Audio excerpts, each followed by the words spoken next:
the rise in violence in the neighborhood, particularly violence, young man against another young man or young woman, what so have you. I want to be clear that this is not to negate any other effort or any other movement that's going on in this city or around the country.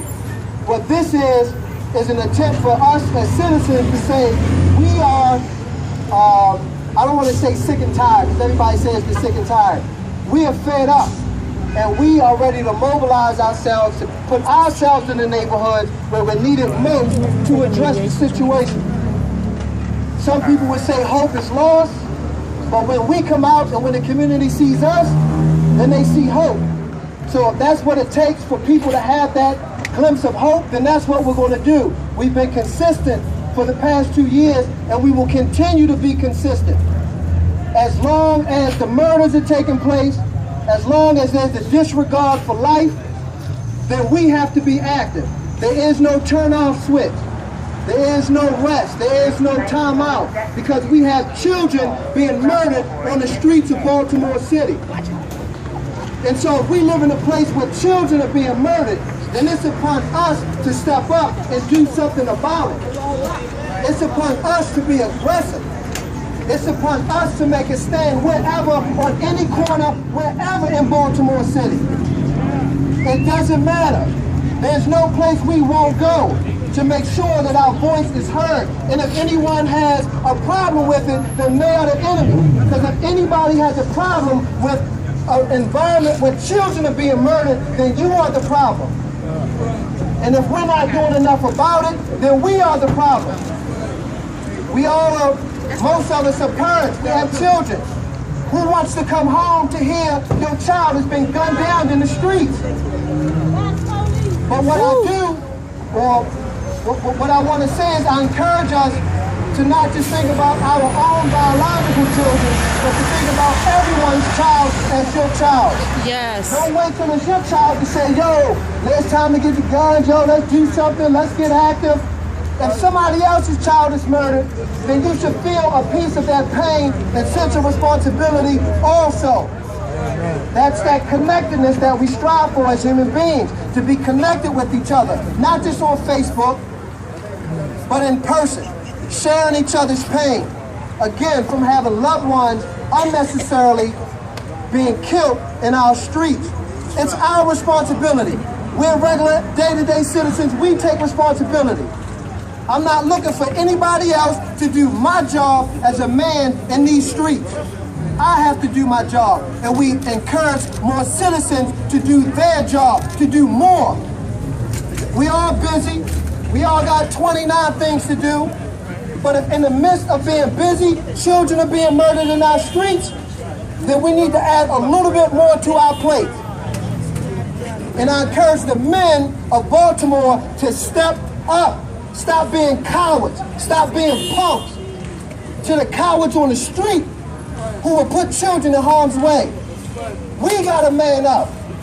We gotta be ready to go the distance to make sure that we're protecting our communities. I'm not waiting on no police to do it. I'm not waiting on the mayor to do it. I'm gonna protect my block, you protect your block, and that's how we protect the neighborhood. That's how we bring a sense of calm to the neighborhood. What do we look like as men? What do we look like as men saying, oh, it's somebody else's job to protect? What do we look like? Oh, officer, something's happening. Can you come check it out? Why don't you go check it out? Where's your courage? What happened to the days where the women and children felt safe because the men would poke their chests out and say, ain't nothing happening around here? Yeah. That's what we've lost in Baltimore. Amen. That's what we've lost in Baltimore. And that's what we got to get back again. As long as children are being murdered in our streets, we have a job to do, and we have to add a little bit more to our plate. In the midst of us balancing life and growth ourselves, we still have to do something. We don't have all the answers, 300-man march group. Folks come at us, why don't you do this? Look, we don't have all the answers, but we know we're going to be in the streets where the situations are taking place. To at least start the dialogue and start the conversation. It's easy to do it in the conference center and at the hotels and at, in a place that's safe. Right? We need to start the conversation here In on these the corner streets. and invite our young brothers. It's not a war against nobody. We invite all. We come to this with love. We approach our young brothers and sisters in the streets with love to say we don't have to kill each other. We got to unite. We got to be better. We got to stay strong. That's our message. We're not at war with nobody. If anything, we at war with ourselves. That internal conflict. We got to get rid of that fear. Fear has allowed these streets to turn into what they are. Because we fear. Because something may happen. Well, hey, let it happen. Let it happen. So, thank you everybody for coming out, but really I can't thank you. The community thanks you. People say, oh, Munir, I'm going to come to support you. I don't need your support. It's the community that needs your support. I'm good. The community needs your support. You're not supporting me. You're not supporting Brandon. You're supporting the community. You're giving hope to these kids. So when they walk by and they see a bunch of people with signs like this, they're like, damn, this is different. Wow, people care. That's what you're doing this for. So let's stop being political and emotional when it comes to movements, and let's just be in these streets. We'll figure it out. We'll have a board meeting right here on the corner. We'll figure it out right here. All right. It's a blessing to have the elders and have the young people, all people together. Yes. Yes.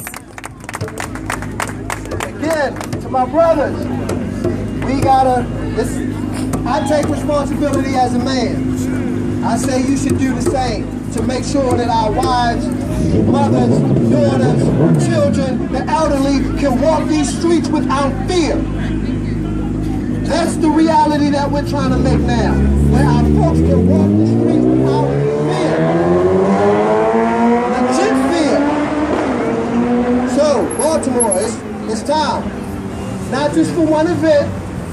Don't feel good when you go home tonight. Oh yeah, I was on the corner. I held up a sign. You didn't do nothing. You didn't do nothing. Yes. Are you going to be consistent? Are you going to sacrifice? Are you going to put your money up? Are you going to learn something new so you can come to the table with some intelligence? Those are the things that we got to do to bring the change that we want. Not just show up at one event and say, oh, yeah, I held up a sign. We got to do more to make sure our children, the little ones, can walk these streets safely. Those little girls should be able to walk up and down here with no problems. No problems. And if they can't, then it's our problem. The reality is, if they can't, it's our problem as men first. I look at the men. Sisters, we got responsibilities too, but this is a man's call to the other men of our community to stand up and let's be the protectors that we were born to be. Thank you. Everyone have a good night.